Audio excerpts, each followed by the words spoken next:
Hello বন্ধুরা, নমস্কার সবাইকে। তো চলে এলাম একটা মিষ্টি তৈরি করব।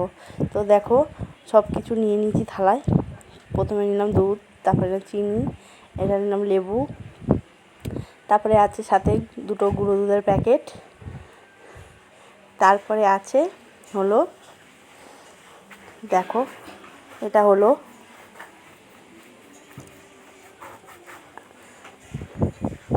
এই এটা হলো কি বলো তো, দেখো তোমাদের দেখাই।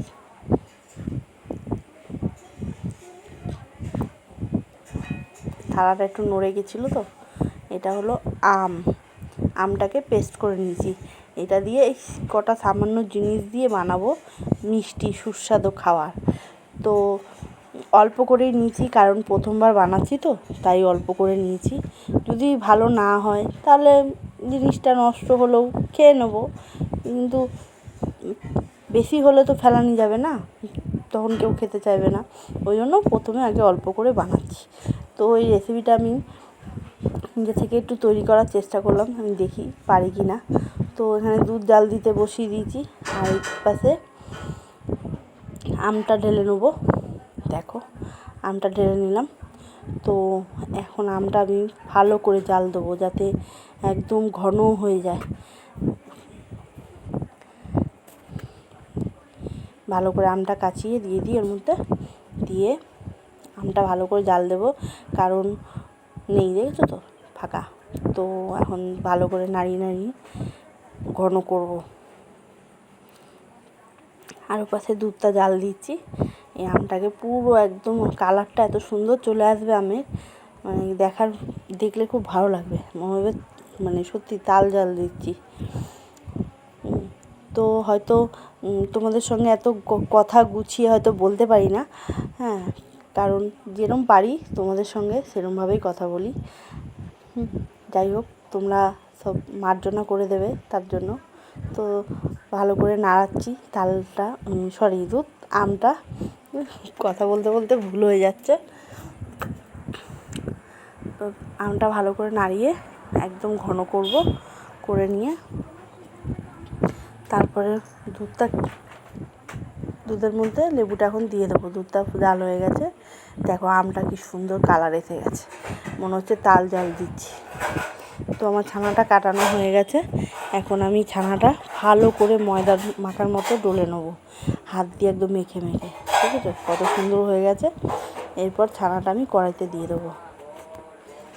কড়াইতে দিয়ে ভালো করে কষাবো, এটাকে একদম শুকনো করব, যেমন মাখা সন্দেশ হয় ঠিক সেরম হয়ে যাবে। ভালো করে নাড়াবো। এখন তো একটু মানে ঝোলা ঝোলা রয়েছে, এরপরে গাঢ় হয়ে যাবে পুরো জাল দিতে দিতে। আর মানে অনবরত জাল দিতেই হয়, নাড়াতে নাড়াতে না পুরো হাত ব্যথা হয়ে যাচ্ছিলো বন্ধুরা, জানো না। তারপরে এই গুঁড়ো দুধ দুটো দিয়ে দিলাম। গুঁড়ো দুধটা দিলে না মিষ্টিটার একটু স্বাদ অন্যরকম হবে, ওই জন্য গুঁড়ো দুধটা দিয়ে দিলাম। তো গুঁড়ো দুধটা একদম মিশে যাবে। তারপরে আর আমার ঘিটা অল্প হয়ে গেছিলো, ওই জন্য পাশে রেখে দিয়েছি, যাতে একটু গলে যাতে থালার মধ্যে দিতে পারি। তো নাড়াতে নাড়াতে দেখো একদম ঘন হয়ে গেছে। আর এটা কি বলো তো, এটা হলো কাজু বাদাম বাটা। তো কাজু বাদামটাকে আমি গুঁড়ো করে নিয়েছি। তো এর মধ্যে দেবো কাজু বাদামটা, আর লাস্টে মিষ্টিটার উপরে ছড়িয়ে দেবো। তো ওর মধ্যে কাজু বাদামটা দিয়েছি। দেখো, খেতে কিন্তু হেভি সুস্বাদু হয়েছিল, সবাই খেয়ে খুব ভালো বলেছিল, বলছে বাহ, খুব সুন্দর জিনিস তৈরি হয়েছে, নতুনত্ব। তো তোমরাও এরকমভাবে করে খেয়ে দেখতে পারো, রেসিপিটা কিন্তু খুব ভালো। তো আমার ভিডিওগুলো তোমাদের কেমন লাগে তোমরা কমেন্ট করে অবশ্যই বলো। তোমরা কমেন্টে বললে পরে আমার আরও ভিডিও করার উৎসাহটা বাড়বে, আরও নতুন নতুন ভিডিও তোমাদের সঙ্গে দিতে পারবো। তো দেখো, আমার কিন্তু মিষ্টিটা ফাইনালি হয়ে গেছে। আর আমার কথাগুলো যদি তোমাদের ভালো লাগে তাহলে একটু লাইক কমেন্ট করে দিও, বন্ধু হয়ে পাশে থেকো। দেখো, ফাইনালি মিষ্টিটা আমার হয়ে গেছে।